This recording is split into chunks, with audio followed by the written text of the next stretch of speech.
convosco todos os dias até à consumação do século. Muito bem, para começar com esta temática, eu creio que nada melhor do que nós falarmos do método de Cristo. Creio que todos aqueles que são membros da Igreja há já algum tempo já ouviram falar do método de Cristo. Esse método de Cristo é descrito de uma forma muito interessante e poderosa por Ellen White e normalmente a página até nós conhecemos de cor, página 143 do livro A Ciência do Bom Viver, mas acontece que às vezes as edições variam e, como sabem, a nossa publicadora aqui em Portugal publicou há pouco tempo este livro, uma nova edição da Ciência do Bom Viver, e neste livro não é na página 143, mas ficou na página 94. Eu vou ler o que é que Ellen White nos diz aqui sobre o método ou os métodos de Cristo. Diz ela, só os métodos de Cristo darão verdadeiro êxito ao aproximarmos-nos do povo. Ou seja, não há nenhum outro método que dê êxito. Só os métodos de Cristo dão esse êxito ao nos aproximarmos do povo. E quais eram esses métodos? Então aqui ela descreve em pormenor. O Salvador misturava-se com os homens, sendo que aqui a palavra homens é no sentido genérico. O Salvador misturava-se com os homens, ou seja, com as pessoas, como alguém que desejava o seu bem. Esta era a primeira etapa da abordagem do método de Cristo. Aproximava-se das pessoas, mas não simplesmente se aproximava. Ele aproximava-se das pessoas como alguém que desejava o bem dessas pessoas. Mas, a seguir, manifestava simpatia por eles. E depois de manifestar simpatia por eles, ajudava-os nas suas necessidades.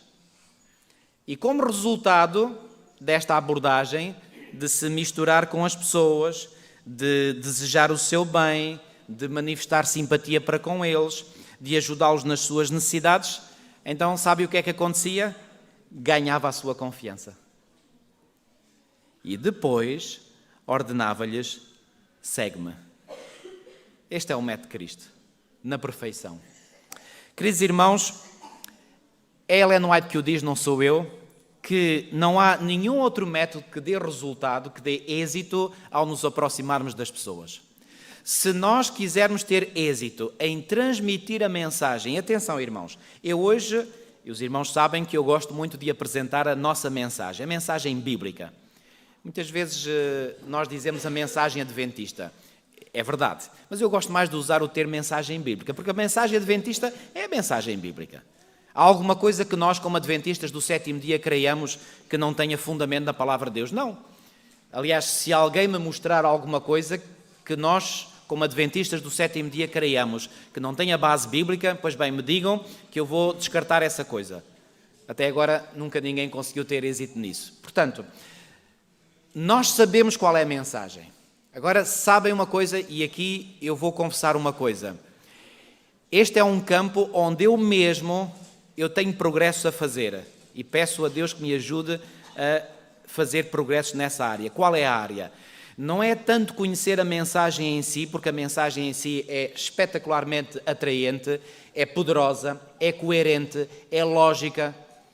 E vou-vos dizer, eu sou alguém que me deixo atrair muito por aquilo que apela à mente, que apela ao intelecto, que apela à razão, à lógica.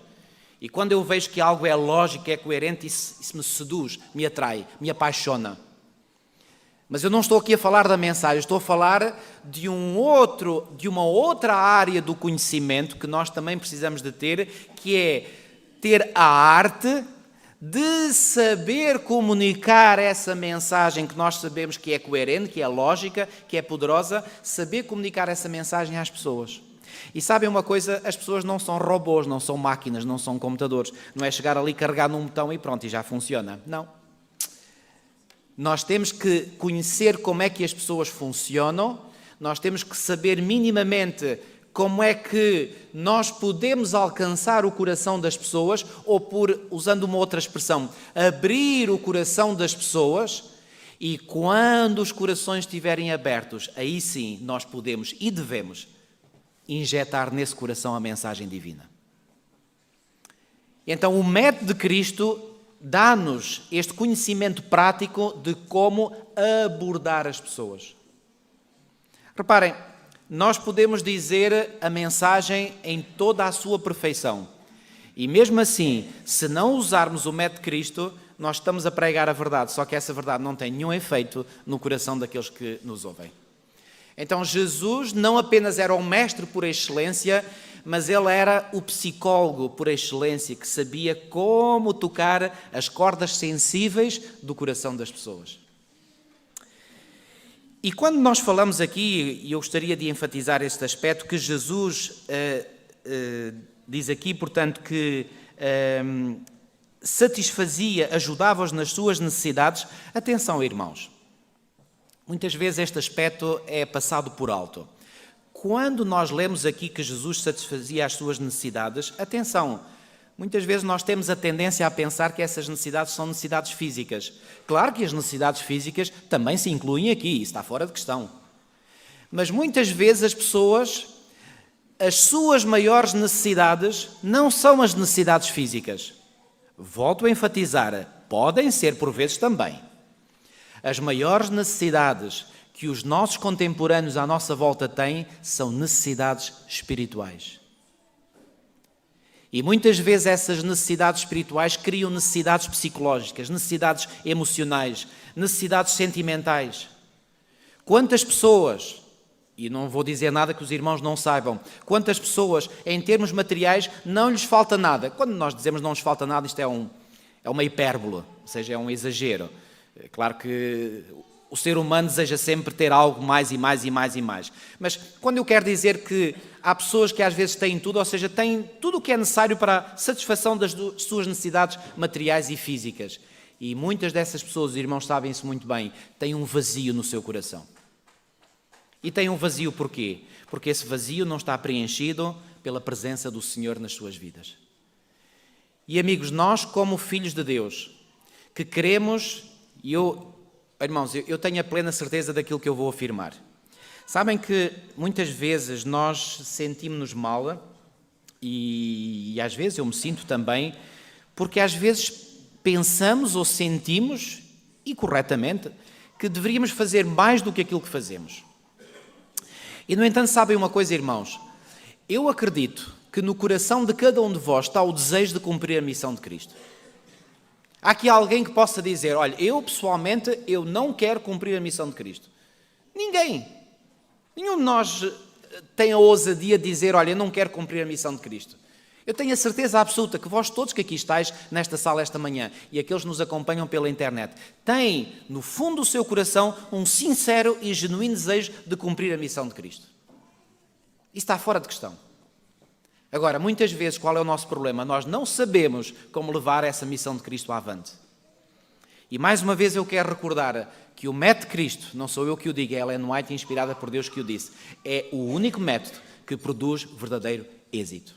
Então, irmãos, se nós sabemos que este método é o único método que produz verdadeiro êxito, então, por que não aplicá-lo?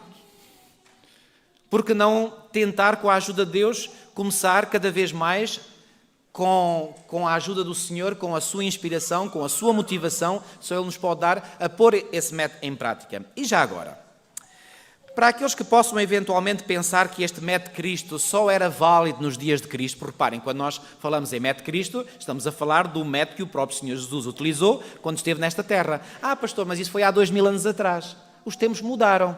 Já ouviram esse argumento? Os tempos mudaram.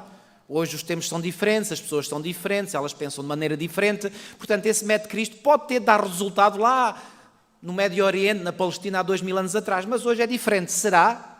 Pois bem, eu gostaria de vos colocar um bocadinho dentro do contexto em que esta passagem aparece, e eu vou ler um bocadinho atrás, onde Ellen White explica os tempos em que nós vivemos. E depois vocês vão avaliar por vós mesmos se aquilo que ela diz é correto ou não. Então prestem atenção. Na página 93, ela faz esta pergunta. Qual é a condição do mundo atualmente? E alguns poderão pensar, bom, mas se calhar isso foi o que ela escreveu no tempo dela. Ela viveu desde 1827 a 1915, portanto, ela está a falar Então escutem a descrição que ela faz e vocês sejam honestos em reconhecer se esta descrição condiz ou não condiz com o mundo no qual nós hoje vivemos. Então prestem atenção. Não é a fé na Bíblia hoje destruída tão eficazmente pela alta crítica, entre aspas, e pelas especulações como era pela tradição e o rabinismo nos dias de Cristo? Pergunto, vivemos hoje nós numa época em que a palavra de Deus é completamente deitada por terra, que é ignorada, que é até vituperada, ridicularizada? Sim ou não? Vocês encontram pessoas dessas que ridicularizam a palavra de Deus? Sim ou não? Bom, isto é, desculpem a expressão, é o pão nosso cada dia. Mas, não tem a ambição, a cobiça e o amor aos prazeres um domínio tão forte sobre o coração dos homens agora como outrora? Pergunto, esta descrição é verdadeira, sim ou não? Claro que é. Volto a ler. Não tem a ambição, a cobiça e o amor aos prazeres um domínio tão forte sobre o coração dos homens agora como outrora? Irmãos, nós vemos isto, não mudou nada. Mas, no mundo professamente cristão, agora, Ellen White aproxima-se agora, ou seja, não está a falar só dos incrédulos, agora vem falar do mundo professamente cristão. No mundo professamente cristão, mesmo nas professas igrejas de Cristo, quão poucos são regidos por princípios cristãos. Nos círculos comerciais, sociais, domésticos e mesmo religiosos, quão poucos fazem dos ensinos de Cristo a regra do viver diário? Será que isto se aplica aos nossos dias ou não? Eu acho que sim. Mas, não é verdade que, e agora aqui ela cita Isaías 59, 14 e 15, a justiça se pôs de longe, a equidade não pode entrar e quem se desvia do mal arrisca-se a ser despojado? Amigos, isto é uma descrição dos nossos dias. Isto não é só aplicável aos tempos de Cristo, aos tempos do profeta Isaías, aos tempos de Ellen White, é aplicável também nos nossos dias. Olhem aqui, vejam isto. Vivemos no meio de uma epidemia de crime. Verdade ou mentira? Isto é verdade que entra pelos nossos olhos adentro. Perante a qual homens sensatos e tementes a Deus por toda a parte ficam estupefactos. Há relatos cada vez... Reparem, eu às vezes dou por mim, eu nem leio certas notícias, às vezes só vejo os títulos. E quando eu vejo certos títulos, eu digo, mas como é que é possível? Coisas absurdas, aberrantes, e nós vemos. Coisas que nem sequer nos passariam pela mente e estão a acontecer. Mas a corrupção que predomina não pode ser descrita pela pena humana. Cada dia traz novas revelações de conflitos políticos. Alguma novidade nisto? De subornos e fraudes. Cada dia traz o seu doloroso registro de violência, de ilegalidade e de indiferença perante o sofrimento humano, de brutal e diabólica destruição da vida humana. Pergunto, isto é um relato exato dos nossos dias, sim ou não, irmãos? Puxa, eu acho que não se poderia descrever melhor os nossos dias. Cada dia mostra o aumento da loucura, do assassínio, do suicídio. Quem pode duvidar de que agentes satânicos estão em ação entre os homens numa atividade crescente para distrair e corromper a mente e para contaminar e destruir o corpo? E agora escutem. E embora o mundo esteja cheio desses males, qual mundo? O mundo do tempo de Cristo? O mundo do tempo de Ellen White? Ou também o mundo dos nossos dias? O mundo dos nossos dias. Aliás, Jesus não previu que, e por se multiplicar a iniquidade, o que é que ele quis dizer com essas palavras? Que a iniquidade iria quê? Multiplicar-se. Ou seja, iria ser cada vez maior. E agora reparem. E embora o mundo esteja cheio desses males, o Evangelho é demasiadas vezes apresentado de maneira tão indiferente que não produz senão uma fraca impressão na consciência ou na vida dos homens. Por toda a parte, olha, agora escutem bem, irmãos. Quando às vezes nós pensamos que as pessoas não estão sensíveis à palavra de Deus, então escutem isto. Porque às vezes nós é que pensamos que não há pessoas sensíveis à palavra de Deus. Nós é que não temos a percepção para descobrir onde é que há pessoas com necessidades espirituais. Por toda a parte há corações que clamam por qualquer coisa que não possuem. Por toda a parte há corações que clamam por qualquer coisa que não possuem.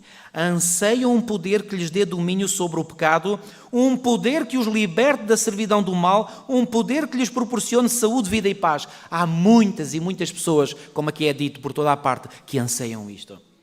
Irmãos, qual é a única coisa que corresponde aos anseios dessas pessoas? Só há uma coisa, é o Evangelho. Ponto final, parágrafo.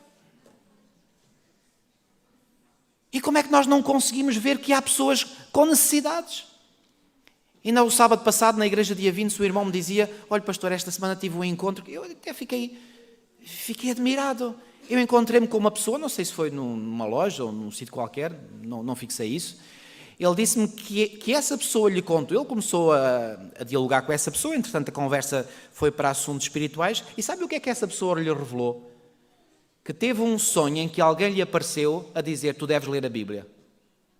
Eu pergunto, vocês acham que foi o diabo que apareceu em sonho a essa pessoa? O diabo quer que uma pessoa leia a Bíblia? Não pode ser. Então o que é que isto mostra? Que o Espírito de Deus está a fazer um trabalho junto daquelas pessoas que ele conhece muito bem, que são almas sinceras. E claro, esse irmão aproveitou o facto para poder iniciar um diálogo e até dizer: eu vou-lhe trazer uma Bíblia, porque o senhor nem tinha. Irmãos, por toda a parte há pessoas que anseiam algo que não têm. Muitos dos que no passado conheceram o poder da palavra de Deus têm vivido onde não há nenhum reconhecimento dele e anseiam pela divina presença. O mundo necessita hoje, olhem aqui, o mundo necessita hoje daquilo de que necessitava há 19 séculos. E quando aqui Ellen White fala em 19 séculos, é porque está a falar do tempo dela. Hoje podemos dizer há 20 ou há 21 séculos. E o que é que o mundo necessita hoje daquilo que necessitava há 19 ou há 20 séculos? Uma revelação de Cristo. É necessário uma grande obra de reforma e é unicamente mediante a graça de Deus que a obra de restauração física, mental e espiritual se pode efetuar. E agora sabe o que é que ela diz a seguir, depois de descrever como é que o mundo está hoje e que as pessoas necessitam unicamente de Cristo? Só os métodos de Cristo darão verdadeiro êxito ao aproximar-nos do povo. Perceberam agora em que contexto é que está esta citação que nós muitas vezes citamos? Pois bem, o contexto indica que o método que Jesus utilizou não foi apenas válido só no tempo de Cristo. Ele é válido igualmente nos nossos dias. E é válido nos nossos dias porquê? Esta é a questão fundamental. Porque o mundo hoje não é diferente na sua essência do mundo nos tempos de Cristo. As pessoas continuam a ter as mesmas necessidades que tinham no tempo de Cristo. E que necessidades são essas? Necessidades físicas, necessidades mentais, espirituais. As pessoas querem combater o mal que muitas vezes vem na sua vida e não conseguem. Quantas vezes vocês não encontraram já pessoas que dizem: eu gostava tanto de deixar de fumar, só para dar um exemplo, e não consigo. E olhem que elas não estão a mentir. E às vezes essas pessoas são criticadas: você não tem força de vontade e tal. Irmãos, por muita força de vontade que possamos ter, isso não chega. A menos que nós nos agarremos ao poder sobrenatural do Senhor Jesus, não há força em nenhum de nós para vencer o mal. E quando eu digo do tabaco, posso dizer das drogas, posso dizer do álcool, posso dizer do vício da pornografia, que é um vício terrível nos nossos dias, posso dizer muitos e muitos outros vícios. Não é simplesmente possível, pela nossa própria força, vencermos o mal que muitas vezes nos assedia. Só o poder de Cristo é que nos pode libertar. E agora, como fazer compreender a estes desgraçados, que são desgraçados? Irmãos, passem a olhar para aqueles que estão à nossa volta e que não têm o privilégio que nós temos de conhecer a palavra de Deus. Não olhem para essas pessoas com outros olhos a não ser são os desgraçados, porque são mesmo. Mas eu não estou a dizer são desgraçados para nós desprezarmos as pessoas. Pelo contrário, é para sentirmos compaixão delas. Não nos é dito que Jesus, por exemplo, olhava para as multidões e sentiu compaixão? Porquê? Porque eram como ovelhas desgarradas que não têm pastor. O mundo está desgarrado, irmãos. As pessoas não têm confiança, as pessoas estão a perder a confiança em tudo, em todos. Querem algo, andam à busca, andam ansiosos para aqui, correm para ali, vão à procura disto, querem ir para viagens, querem ter muitos amigos, querem, procuram tanto. E porquê que fazem essas buscas? Porque estão à procura de algo que satisfaça o seu vazio interior. E nada disso satisfaz. E, irmãos, nós temos a chave que pode resolver os problemas das pessoas. E porquê, volto a dizer, porquê que muitas pessoas às vezes não aceitam o Evangelho? Não aceitam o Evangelho porque nós muitas vezes não temos tido a arte de utilizar o método de Cristo, porque só o método de Cristo dará verdadeiro êxito. Sabe, irmãos, quando nós pensamos no método de Cristo, um dos exemplos que vem relatado na Palavra de Deus, só por um evangelista, é o evangelista João. E que para mim, é uma escolha pessoal. É evidente que o Senhor usou esse método que acabámos de escrever em todos os contactos que Ele fez com todas as pessoas. Isso está fora de questão. Mas há um contacto, há um encontro que Jesus teve com uma pessoa que para mim, isto é agora uma escolha pessoal, revela na perfeição esse método de Cristo. E sabem que encontro foi esse? Com a mulher samaritana, junto ao poço de Jacó. Abram as vossas Bíblias em João 4 e vamos analisar um bocadinho esse encontro. João capítulo 4. João capítulo 4.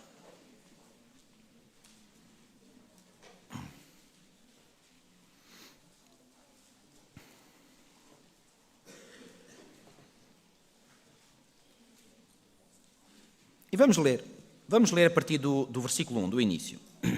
Quando, pois, o Senhor veio a saber que os fariseus tinham ouvido dizer que ele, Jesus, fazia e batizava mais discípulos que João. Quem é este João? João Batista, que batizava, aliás, foi João Batista que batizou o próprio Senhor Jesus. Mas depois o versículo 2 acrescenta, se bem que Jesus mesmo não batizava e sim os seus discípulos. Reparem, é interessante já agora só aqui um pequenino parênteses para comentar estes dois versículos iniciais. Reparem que para João, alguém batizar em nome de Cristo é como se fosse o próprio Cristo a batizar. Porque diz que Jesus fazia e batizava mais discípulos que João. Mas depois logo a seguir diz, mas não era exatamente Jesus que o fazia, eram os seus discípulos. Mas o batismo que os discípulos faziam é como se fossem os batismos que Jesus próprio fazia. Quando nós hoje, em nome do Senhor, fazemos batismos, é como se fosse o próprio Senhor a batizar. Ok? Isto é uma parte. Versículo 3. E deixou a Judeia retirando-se outra vez para a Galileia. E era-lhe necessário atravessar a província de Samaria. Eu não sei se os irmãos têm curiosidade, não sei, muitos certamente já o fizeram, de olhar aqui para estes mapas que algumas versões da Bíblia têm aqui no final. Umas têm mapas a preto e branco, outras têm mapas coloridos, mais bonitos. E se vocês repararem no mapa da Judeia, ou da Palestina, como às vezes também é indicado no título, sabem que a Judeia era uma província que ficava a sul. E a Galileia era uma província que ficava mais a norte. E no meio, entre a Judeia a sul e a Galileia a norte, havia então a província da Samaria. Obviamente que para ir da Judeia à Galileia tinha que se atravessar pela Samaria. E por isso é que aqui é dito, conforme lemos, que era necessário passar pela Samaria. Por Samaria, ok? Já agora, só um detalhe histórico que ajuda muito bem a compreender o que vamos dizer a seguir. Sabem que quando o povo de Israel... Vou aqui fazer um breve vislumbre da história bíblica de Israel. Quando o povo de Israel saiu do Egito, Deus o levou para a terra prometida, certo? Para Canaã, ok? Aí se instalou e os primeiros séculos da vida do povo de Israel nessa terra prometida não havia monarquia, não havia reis. Havia juízes que da parte de Deus governavam. Aliás, o livro de Juízes, que está no Antigo Testamento, mostra exatamente o período da história de Israel dessa época, ok? É chamado o período da judicatura, porque eram juízes que governavam sobre Israel. Após ter reinado o último juiz, que sabemos que foi Samuel, pois bem, então apareceu o primeiro rei de Israel. Quem foi? Saul, muito bem. E Saul reinou 40 anos. Após Saul, outro rei, quem foi? Davi, reinou outros 40 anos. Depois de Davi, o seu filho Salomão, que reinou também 40 anos. Quando chegamos ao final do reinado de Salomão, e aí estamos no ano 931 a.C., o reino dividiu-se. Os irmãos sabem disso. Isto é história bíblica, ok? Então, o reino dividiu-se. O reino de Israel, que era um reino unificado, ficou dividido em duas partes. O reino do norte e o reino do sul. O reino do norte adotou a sua nova capital, que foi a cidade de Samaria, exatamente. Ao passo que o reino do sul continuou com a capital em Jerusalém, que era a capital, tinha sido a capital da nação unificada. Muito bem. A partir daí, estes irmãos, porque reparem, todos eles eram descendentes do mesmo patriarca, de Jacó, que recebeu o nome de Israel, ficaram de costas voltadas uns para os outros. E a nação do norte, infelizmente, mergulhou mais rapidamente na apostasia, mas a nação do sul também não foi muito melhor. Quer dizer, foi melhor comparado com o Reino do Norte, por isso é que caiu mais tarde, mas também teve a sua caminhada para a apostasia. Um facto interessante, no Reino do Norte, todos os reis, mas todos, desde a morte de Salomão, ou seja, desde a divisão do reino até ao reino ter sido tomado pelo Império Assírio em 722, todos os reis, mas todos, sem uma única exceção, foram ímpios. A palavra de Deus diz, e fez o que era mal aos olhos do Senhor, e fez o que era mal aos olhos do Senhor, fez o que era mal. Ao passo que da história do Reino do Sul, do Reino de Judá, apareceram alguns que eram, e fez o que era justo aos olhos do Senhor. Temos o caso de Josias, temos o caso de Ezequias, temos o caso de outros. Enfim, ok. Quando no ano 722 a.C., o Império Assírio tomou o Reino do Norte, o Império Assírio, já agora, o Império Assírio, que foi o império que precedeu o Império de Babilónia, por isso é que já não vem descrito em Daniel 2, porque já tinha passado à história. Sabem onde é que ficava a capital do Império Assírio, que era a superpotência da época, antes de Babilónia ter vindo? Sabem onde é que era a capital do Império Assírio? Nínive, para onde foi chamado a ir o profeta Jonas, ok? Muitas vezes não conseguimos integrar estes elementos históricos, mas estou-vos aqui a fazer, só para vocês compreenderem um ponto fundamental. Em 722, quando o Império Assírio conquistou o Reino do Norte, pôs em prática uma política que era dos assírios. Qual era essa política? Eles, quando conquistavam um terreno, para dominarem melhor esse território que tinham acabado de conquistar, eles tiravam a maior parte da população dali e levavam-na para outra parte do seu império. E em contrapartida pegavam em outras pessoas de outras regiões e traziam para aqui. E fizeram exatamente isso com o Reino do Norte. Isso vem explicado claramente em 2 de Reis, capítulo 17. Não vamos agora perder tempo a ver isso. Então reparem, as pessoas que começaram a partir dessa altura a viver no território do Reino do Norte, do antigo Reino do Norte, eram indivíduos que nem todos tinham sido tirados dali, ficaram alguns judeus, isto é, israelitas, melhor dito, mas começaram a misturar-se com esses outros povos que vieram de outras nações. Já agora, só muito rapidamente, venham ver esse texto em 2 de Reis, como eu disse, porque eu quero que compreendam aqui um ponto fundamental, ok? 2 de Reis, capítulo 17, e versículo 24. 2 de Reis 17, 24. Olhem aqui, 2 de Reis 17, 24.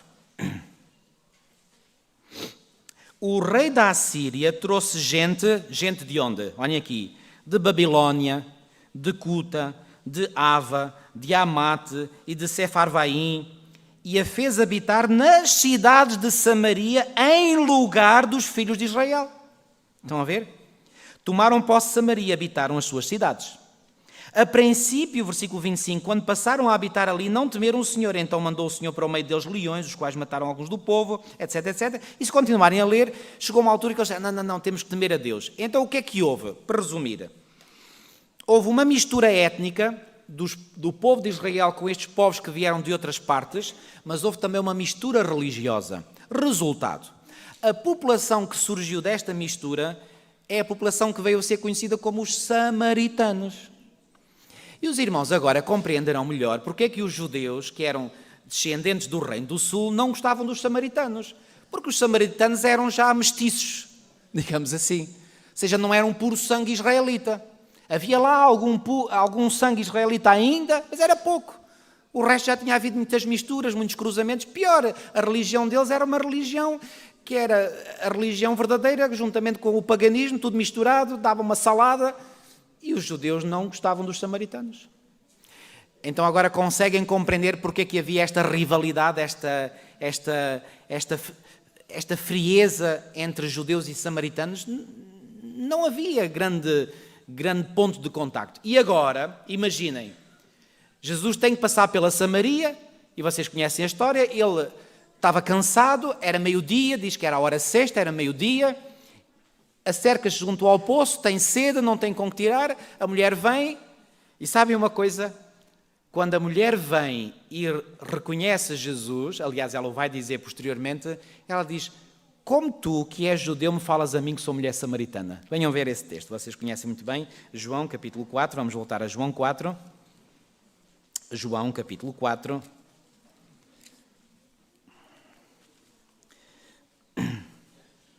Versículo 9.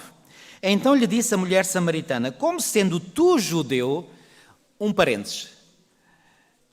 Esta é uma das poucas referências na Bíblia que nós temos que nos mostra como seria, digamos, o perfil físico de Jesus. Reparem, se a mulher olhou para Jesus e não reconheceu nele um samaritano, nem um egípcio, nem um babilónio, mas reconheceu nele um judeu, o que é que isto mostra acerca, digamos, do perfil físico de Jesus? Que ele se parecia como qualquer outro judeu. Estão a ver? Ela reconheceu em Jesus um judeu e reconheceu bem. Agora reparem o que é que ela continua a dizer, versículo 9. Então lhe disse a mulher samaritana, como sendo tu judeu, pedes de beber a mim, que sou mulher samaritana. E depois, pelo menos aqui na minha versão, há um parênteses, diz, porque os judeus não se dão com os samaritanos. E não se dão pelas razões que eu há bocadinho referi. Versículo 10. Replicou-lhe Jesus, se conheceras o dom de Deus e quem é o que te pede, dá-me de beber, tu lhe pedirias e ele te daria a água viva. Respondeu-lhe ela, Senhora, tu não tens com que atirar e o poço é fundo. Onde, depois, tens a água viva? Este diálogo aqui parece muito estranho. Bom, deixem-me ler aqui, no livro de Já Todas as Nações, aquilo que Ellen White aqui comenta no capítulo 19, a partir da página 143 desta minha versão. Olhem aqui o que ela comenta. Diz assim. Aproximou-se uma samaritana e, como que inconsciente da sua presença, encheu o cântaro de água. Porquê que diz aqui que inconsciente da sua presença? A mulher viu a Jesus e, pá, ele é um judeu. Fez de conta que nem viu nada. Estava ali ninguém. Agora reparem, Jesus poderia, se calhar se fosse algum de nós, iria dizer isto. Puxa, que a mulher é mal educada. Chega aqui e nem diz nada a ninguém. Foi isso que Jesus disse? Não. Porquê? Porque se dissesse isso, ia logo criar uma barreira entre ele e a mulher. Olhem aqui. Ao voltar-se para se ir embora, a mulher, ou seja, ela fez de conta que nem viu Jesus. Ao voltar-se para ir-se embora, Jesus pediu-lhe de beber. Agora repare o que diz aqui. E Jesus percebia também quais eram alguns pressupostos culturais daquela época. Olhem aqui, prestem bem atenção. Nenhum oriental recusaria um favor desses. No Oriente, a água era considerada o dom de Deus. Dar de beber a um caminhante sedento era considerado um dever tão sagrado que os árabes do deserto se desviariam do seu caminho para o cumprirem. Então Jesus, conhecendo quais eram os pressupostos culturais da época, e nomeadamente dos habitantes do Médio Oriente, ele disse assim, eu sei que pedindo água nenhum oriental recusa. Então é exatamente isso que eu vou fazer. E agora aqui é complicado, não é? Entre aspas. Olhem aqui. O ódio existente entre judeus e samaritanos impedia a mulher de fazer um favor a Jesus. O ódio não era apenas inimizade, ódio mesmo. Havia ódio entre um povo e o outro. Mas o Salvador, olhem aqui, estas palavras são poderosíssimas. Mas o Salvador procurou encontrar a chave, escutem bem este termo, encontrar o quê? A chave. A chave para quê? Para abrir este coração.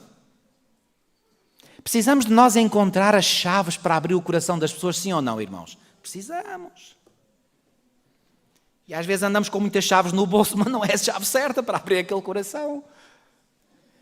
O Salvador procurou encontrar a chave para abrir este coração. E contato, originado no amor divino, pediu, não ofereceu um favor. Uau! Muitas vezes nós queremos é oferecer, porque nós sabemos que temos uma mensagem que é poderosíssima, e é. Mas muitas vezes, antes de nós oferecermos algo, sabe o que é que devemos fazer? Pedir. Mas vamos pedir o quê aos pagãos? Podem ser coisas simples, como por exemplo pedir água. E agora reparem, Jesus deixou a mulher num dilema. Qual foi o dilema que ela viveu? Bom, por um lado, havia aquele ódio que separava judeus e samaritanos. E, portanto, a mulher não queria fazer um favor. Se eu pudesse, esganava-te o pescoço. Mas, por outro lado, era um dever sagrado para qualquer oriental dar água a um sedento. Isto deixou a mulher num dilema.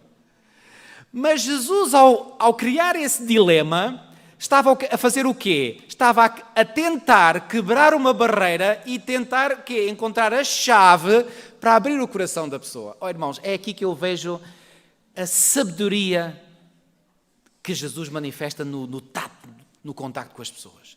Eu quando vejo isto digo, ai Senhor, dá-me por favor mais desta sabedoria que eu estou tão aquém do teu modelo. E agora reparem o que é que se passa. Olhem aqui.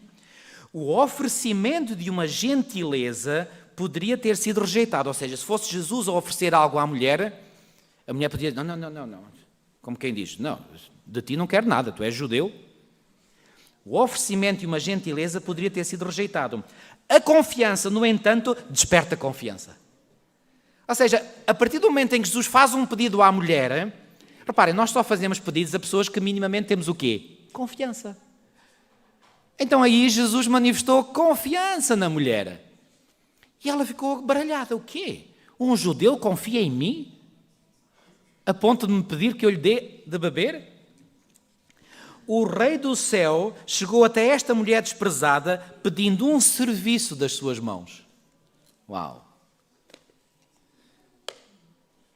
Agora reparem qual foi a resposta da mulher. A mulher viu que Jesus era judeu. Surpreendida, esqueceu-se de satisfazer o seu pedido, mas procurou saber a razão do mesmo. Ela ficou tão baralhada na sua mente que ela, em vez de tirar logo água do cântaro outra vez do poço e dar a Jesus, ela queria saber porque é que Jesus lhe fez aquele pedido estranho. Como é, disse ela, que sendo tu judeu me pedes beber a mim que sou mulher samaritana? E depois Jesus respondeu, como já lemos, se tu conheceras o dom de Deus e quem é que te diz dá-me de beber e tu lhe pedirias ele te daria água viva, tu admiras-te que te tenha pedido um favor tão pequenino como um pouco de água do poço aos nossos pés, se me tivesses pedido a mim, eu te teria dado de beber da água da vida eterna. Ou seja, o Senhor agora, depois de lhe ter feito o pedido, vai dizer, olha, eu fiz-te este pedido, mas eu te posso oferecer algo. E quando o Senhor diz o que é que tem para oferecer, olhem, diz aqui, a mulher não compreendeu as palavras de Cristo, mas sentiu a sua solene importância. Sabe o que é que isto me ensina? Às vezes nós, ao dizermos certas coisas às pessoas, as pessoas poderão não compreender logo aquilo que estamos a dizer, mas não importa. A forma como o dizemos e, sobretudo, o contexto em que dizemos pode levar, pelo menos, as pessoas a sentir que naquelas nossas palavras que podem até não compreender está algo importante. Estão a ver aqui o método de Cristo a agir? Olhem aqui, continuamos a ler. A sua atitude leve e irónica da parte da mulher, começou a mudar. Supondo que Jesus estava a falar do poço que tinham em frente, disse, Senhor, tu não tens com que atirar e o poço é fundo. Onde, pois, tens a água viva? És tu maior do que o nosso pai Jacó, que nos deu o poço, bebendo ele próprio dele? Sabe o que é que isto mostra? Que a mulher samaritana tinha algum conhecimento religioso. Sabia que aquele poço tinha sido um poço do patriarca Jacó. E reparem, o que é que isto mostra? Que esta mulher remetia-se a alguns ancestrais religiosos do passado. Havia ali uma sensibilidade religiosa. Esta mulher não era totalmente imune ao discurso religioso. Olhava para trás, para os antepassados e para o futuro, para a vinda do Messias, enquanto que a esperança desses antepassados, o próprio Messias, estava ao seu lado e ela não o conheceu. Não o conheceu por enquanto. Agora reparem. Ellen White faz este comentário que é o seguinte, quantas almas sedentas, escutem bem, irmãos, quantas almas sedentas se encontram hoje junto à fonte viva e olham para longe à procura das fontes da vida. E sabem, irmãos, aqui nós temos que pôr a mão na consciência. Por quantas pessoas não conhecem a fonte da vida quando às vezes estão ao nosso lado e nós sabemos o que é que as pode ajudar e nós estamos calados. E nós estamos calados muitas vezes porque baseamos num falso pressuposto e o falso pressuposto é a pessoa não tem interesse. Mas pode não manifestar interesse se nós fizermos a abordagem errada. Mas se fizermos a abordagem segundo o método de Cristo, se calhar o interesse pode despertar nela. Se Jesus tivesse feito a abordagem errada com esta mulher, vocês acham que o resultado teria sido o que foi? É evidente que não. E agora reparem, Jesus não respondeu imediatamente à pergunta a seu respeito, mas com uma seriedade solene disse: qualquer que beber desta água tornará a ter sede, mas aquele que beber da água que eu lhe der nunca terá sede, porque a água que eu lhe der far-se-á nele uma fonte de água que salte para a vida eterna. E agora reparem, mais à frente, diz assim: quando Jesus falou da água viva, a mulher olhou para ele com atenção e curiosidade. Ele despertara o seu interesse e incitar ao desejo de receber o dom de que falava. Percebeu que não se referia à água do poço de Jacó, pois dessa ela usava continuamente, bebia, mas continuava a ter sede. Claro, não podia ser daquele poço ali. Senhor, disse ela, dá-me dessa água para que não mais tenha sede e não venha aqui tirá-la. Dava jeito, não dava? Não precisava mais de ir todos os dias ao poço, se calhar até mais do que uma vez por dia. Ela aqui ainda não percebeu totalmente, profundamente, onde Jesus tinha chegado. Mas o que é que mostra? Pelo menos ela está atenta. E está atenta porquê? Porque o Senhor já tinha conquistado o coração dela. Já tinha encontrado a chave para abrir o seu coração. Irmãos, isto é tão importante. Não há ninguém que nos ouça que, em primeiro lugar, nós não, pelo Espírito do Senhor e pela sabedoria do Senhor, não tenhamos aberto a porta do seu coração. Quando nós conseguimos abrir a porta... Atenção, quando nós falamos abrir a porta do coração, atenção, esqueçam todas as questões afetivas, sentimentais, não é nada disso que estamos a falar. Estamos a falar do coração espiritual. Quando nós queremos que alguém nos ouça, e ouça com atenção, em primeiro lugar, ter-se-á passar algo muito importante no coração dessa pessoa. O coração dessa pessoa terá que se ter aberto a nós. A menos que haja essa abertura, as pessoas não vão ouvir-nos, pura e simplesmente. Ponto. Porque não têm confiança. Mas quando a confiança gera confiança, então a pessoa pode não perceber tudo. Foi o que aconteceu com a mulher, mas pelo menos ouve. E a mulher não estava a perceber ainda tudo o que Jesus estava a dizer, mas estava atenta. Este homem está a falar coisas interessantes. E agora escutem, olhem aqui. Jesus, esta parte agora aqui até arrepia, irmãos. Olha, prestem bem atenção, e com isto eu não vou demorar muito mais tempo e vamos chegar ao fim. Olhem só, Jesus mudou, reparem, ela fez o pedido, Senhor, dá-me dessa água para que eu não venha mais aqui, e agora Jesus, olhem aqui, mudou então abruptamente a conversa. Ouviram bem o que é que Jesus fez? Mudou o quê? Abruptamente a conversa. Será que Jesus se perdeu na sua conversa? Não, nada disso. Eles estavam a falar de alhos e depois parece que a conversa muda para bugalhos, como nós dizemos na nossa gíria. Será que Jesus fez isso intencionalmente? Fez. E porquê? Olhem aqui.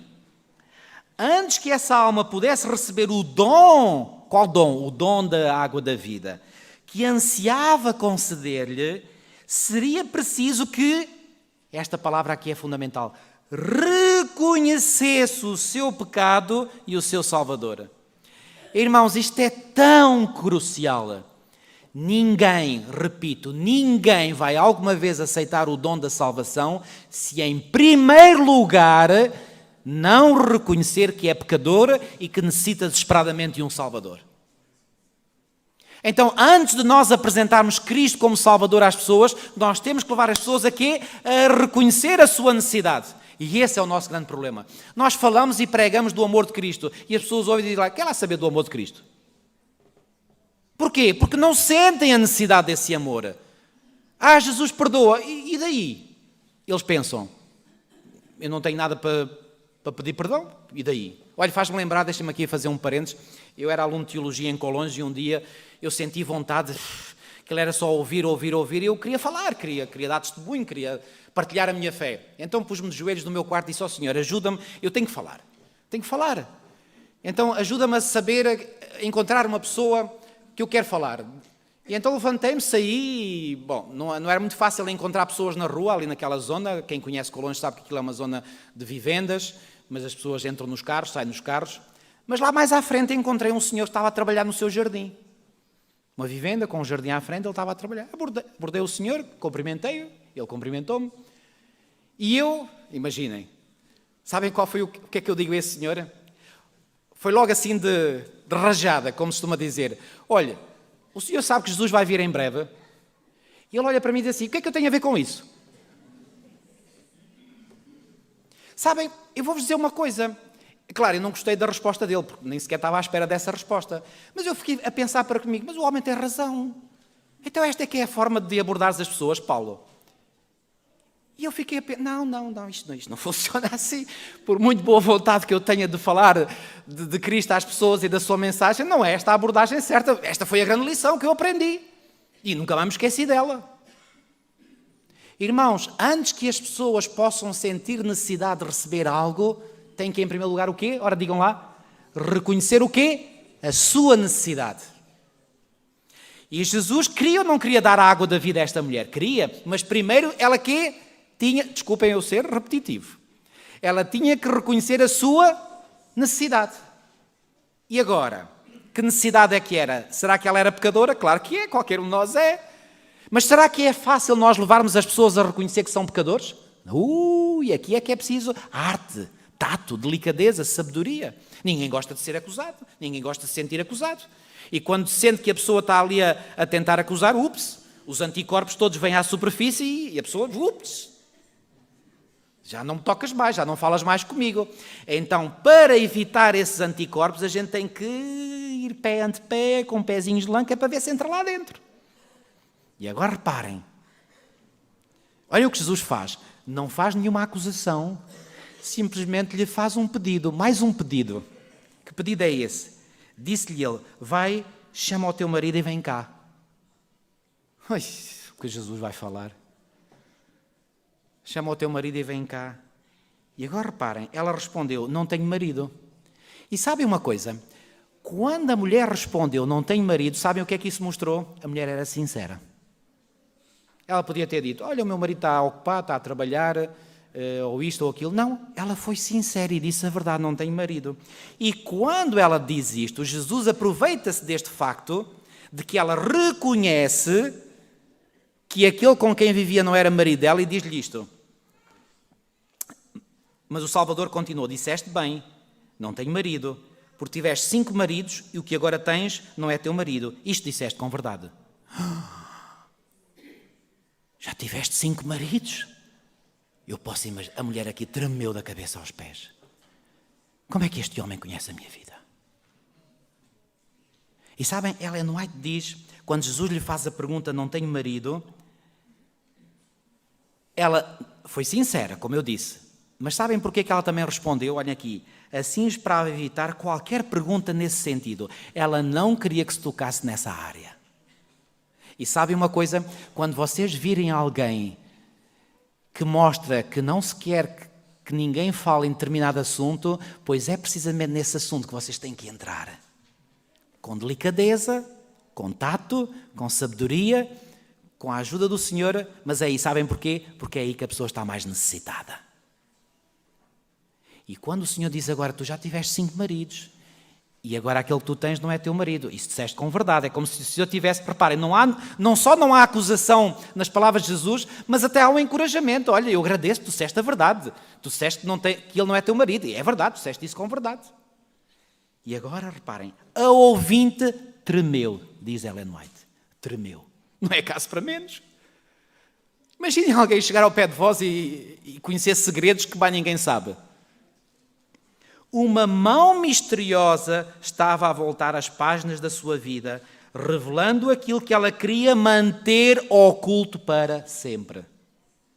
Quem era esse que podia ler os segredos da sua vida? Olhem aqui, pensou na eternidade, no juízo futuro, quando tudo o que é agora oculto será revelado. Foi como que um clarão que lhe despertou a consciência. E quando a consciência desta mulher ficou despertada, e ela se sentiu como que despida perante a realidade do juízo, eu pergunto, agora a necessidade desta mulher estava avivada, sim ou não? Estava. E agora que a necessidade estava avivada, agora o Senhor podia lhe dar o remédio. É assim que funciona o método de Cristo. Isto é absolutamente fabuloso. Não podia negar nada, mas procurou escapar a qualquer menção de um assunto tão indesejado. Ela não queria que se falasse nessa área. Aquilo era um currículo só de perdas, 5 maridos. Tinha sido um falhanço após outro, e agora vivia com o indivíduo, não era marido. Ela não queria falar desse assunto, mas Jesus tocou nesse assunto. Mas tocou como? Com delicadeza, com tato, com carinho. nenhuma palavra de acusação. Mas na forma como Jesus atuou, aquela mulher foi desperta. E agora reparem, com profunda reverência disse: Senhor, vejo que és profeta. Então, esperando abafar a convicção, ainda esperava, voltou-se para pontos de controvérsia religiosa. Se este fosse profeta, poderia elucidá-la a respeito destes assuntos. E então sabe o que é que ela começa a dizer? Olha, Senhor, os nossos pais adoraram neste monte e vós dizeis que é em Jerusalém o lugar onde se deve adorar. Sabe o que é que ela está a fazer? A desviar a conversa para um assunto de controvérsia religiosa. E o Senhor diz: olha, sabes, nem é aqui nem é Jerusalém, é em espírito e em verdade que Deus quer que os seus adoradores façam. Mas o Senhor volta à carga novamente e sabem uma coisa? Quando mais à frente diz assim: enquanto a mulher falava com Jesus, vou terminar, enquanto a mulher falava com Jesus, ficou impressionada com as suas palavras. Nunca ouviram os sacerdotes do seu povo ou os judeus exprimirem tais sentimentos.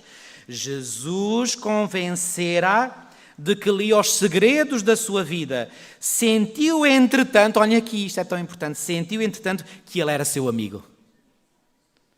Não estava ali para ser seu inimigo, estava para ser seu amigo. Tendo compaixão dela e amando-a, embora a própria pureza que emanava dele lhe condenasse o pecado, ele não proferiu nenhuma acusação, mas falou da sua graça que lhe podia renovar o interior. Começara a convencer-se do caráter divino do seu interlocutor. Surgiu-lhe no espírito a pergunta: não poderia este ser o tão longamente esperado Messias? E agora aqui a mulher vai dizer: eu sei que o Messias, que se chama o Cristo, vem. Quando ele vier, anunciar-nos-á tudo. E agora sabem o que é que Jesus vai responder depois da mulher ter dito isto? Jesus respondeu: eu sou, eu que falo contigo. Conquista totalmente feita. Agora Jesus poderia apresentar-se como aquele que era. E aquela mulher estava preparada para o receber. E tanto estava preparada que o recebeu. E não apenas recebeu, quando o recebeu, ela esqueceu-se do cântaro, esqueceu-se de que Jesus estava com sede. Jesus também não se importou com isso. Jesus ficou tão contente de a ver ir. Será que Jesus pensou: bom, esta mulher, o que é que ela vai fazer? E Jesus sabia muito bem o que é que ela ia fazer.